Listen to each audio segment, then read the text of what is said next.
గొప్పవాళ్ళు అనగానే Einstein, Newton, Tesla వీరు మనకు గుర్తొస్తారు. కానీ వీళ్ళకన్నా గొప్పవారు మన ఇండియాలోనే ఒకతనున్నారు. ఆయనే శ్రీనివాస రామానుజన్. ఆ రోజుల్లో ఎవరికన్నా ఈక్వేషన్ సాల్వ్ చేయడానికి 1 సంవత్సరం పట్టేది. కానీ ఈయనకి మాత్రం ఒక రోజులో ఒక ఈక్వేషన్ సాల్వ్ చేసేవారు. దాని మొత్తం డీటెయిల్స్ అన్నీ ఒక పేపర్‌లో రాసేసేవారు.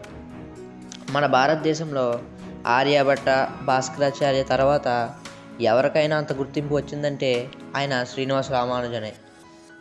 ఆయన చిన్నప్పుడు ప్లేన్ ట్రిగనోమెట్రీ అనే బుక్ చదవడం వల్ల ఆయనకి ఇంకా మ్యాథ్స్ మీద చాలా ఇంట్రెస్ట్ వచ్చింది. రామానుజన్ గారు 22/12/1887లో శ్రీనివాస అయ్యంగార్కి, కోమలతమ్మకి జన్మించారు. వాళ్ళ అమ్మగారు గుడిలో పాటలు పాడడం వల్ల ఆమెకు నెలకు ఒక 10 రూపాయలు వచ్చేవి. వాళ్ళ నాన్నగారు గుమస్తాగా పనిచేసేవారు. ఆయనకు ఒక 20 రూపాయలు వచ్చేవి.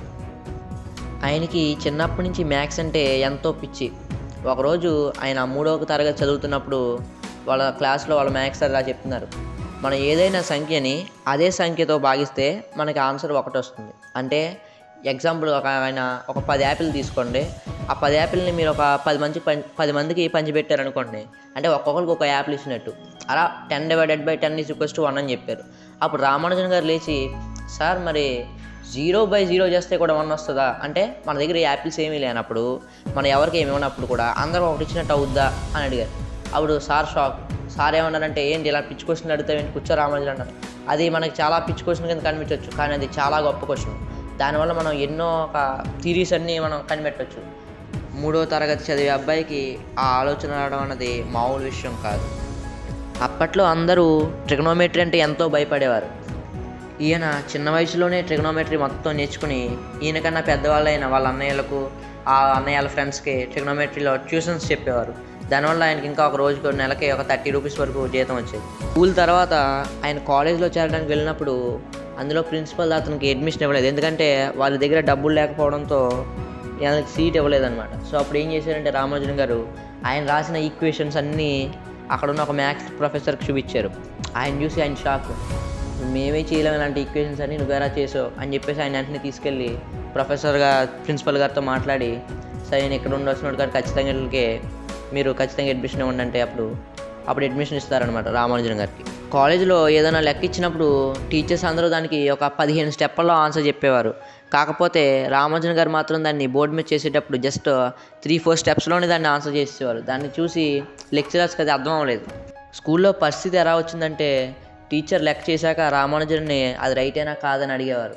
అప్పుడు రామానుజన్ గారు, సార్ 15 స్టెప్పులు చేస్తే, సార్ దాన్ని ఇంకా మీరు చిన్నగా చేయొచ్చు, ఈ ఫార్ములాతో పెడితే దాన్ని ఇంకా చిన్నగా అయిపోద్ది అని సారకే ఏం చెప్పేవారు. అంత గొప్ప మేధావి ఈయన. కాలేజీలో ఓన్లీ మ్యాథ్స్ సబ్జెక్ట్ మీద ఫుల్గా ఫోకస్ చేయడం వల్ల ఆయన మిగతా సబ్జెక్ట్స్లో అన్నింటిలో ఫెయిల్ అయిపోతారు. దానివల్ల ఆయనకి ఎవరు ఉద్యోగం ఇవ్వడానికి అంగీకరించరు. ఇలా ఎప్పుడూ మ్యాథ్స్ చేస్తూ తను ఒక చదువులో పిచ్చోడు అయిపోతాడని చెప్పేసి ఫుల్గా తనకి ఎలాగ పెళ్లి చేయాలని చెప్పి వాళ్ళ నాన్నగారు జానకమ్మల్ అనే ఒక అమ్మాయికి ఇచ్చి రామానుజన్ గారికి పెళ్లి చేస్తారు. అప్పుడు ఒక అతనికి ఆయన చేసిన మ్యాథ్స్ ఈక్వేషన్స్ చూపిస్తే, నువ్వు ఎక్కడ ఉండాల్సినోడు కాదని చెప్పేసి నీకు ఒక ఎక్కువ జీతం వచ్చే జాబ్ ఇస్తా అని చెప్పేసి నేను అతను 30 రూపాయలు నెలకు వచ్చే జీతం ఇచ్చి ఒక మంచి పోస్ట్లో కూర్చోబెట్టి అక్కడ ఉంటారు.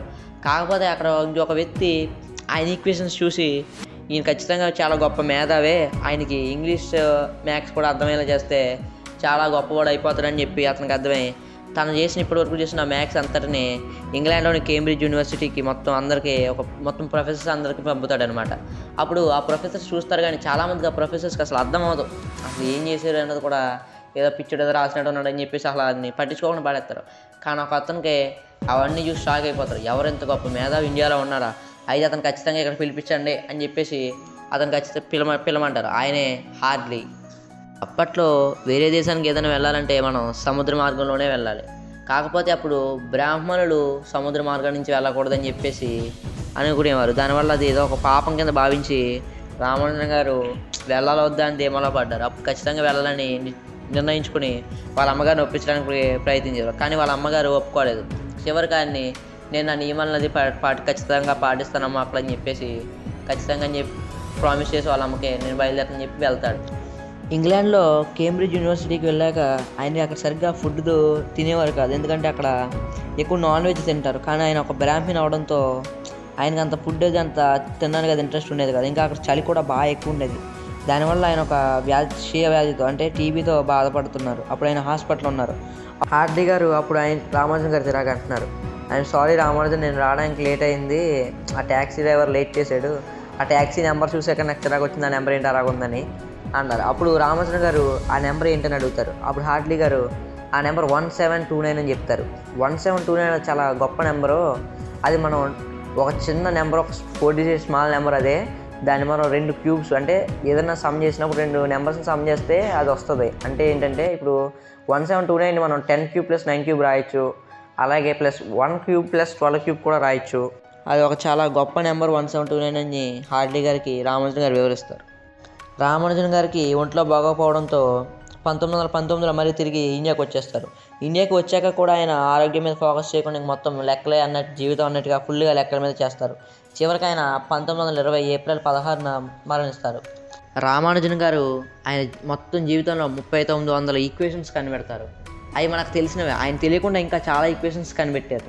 హార్డీ గారు ఒక మాట అన్నారు, తెలివితేటలు బట్టి కనుక మ్యాథమెటిషియన్స్ కనుక మార్కులు ఇస్తే రామానుజన్ గారు ఒక్కరికే 100కి 100 వస్తాయి, మిగతా ప్రతి ఏ మ్యాథమెటిషియన్ కన్నా 80 దాటమని చెప్పారు. అలా కొన్ని సంవత్సరాలు గడిచాక రామానుజన్ గారు రాసుకున్న ఒక పర్సనల్ డైరీ దొరికింది. ఆ డైరీ చూశాక అందరూ షాక్ అనమాట. అందులో చాలా ఈక్వేషన్స్ ఉన్నాయి. ఆ ఈక్వేషన్స్ ఏమి ఇప్పుడు ఉన్న సైంటిస్టులు ఎవరికి అర్థం అవ్వలేదు. అది ఇంకా ఈక్వేషన్స్ అన్నీ ఇంకా సాల్వ్ చేసే పని ఉన్నారు. బ్లాక్ హోల్స్, ఎన్నో గొప్ప గొప్ప థీరీస్ అన్నీ ఆల్రెడీ సాల్వ్ చేసి ఆ ఈక్వేషన్స్ అన్నీ వేసి ఉన్నారు. అవి ఎలాగొచ్చి అన్న సైంటిస్టులు ఇప్పటికీ అర్థం అవ్వట్లేదు. December 22 అంటే రేపే ఆయన జన్మించారు. సో ఈ వీడియోని అందరికీ తెలిసేలాగా షేర్ చేయండి. అంటే మరెన్నో వీడియోస్ కోసం మా ఛానల్కి సబ్స్క్రైబ్ చేసుకోండి. Thanks for watching.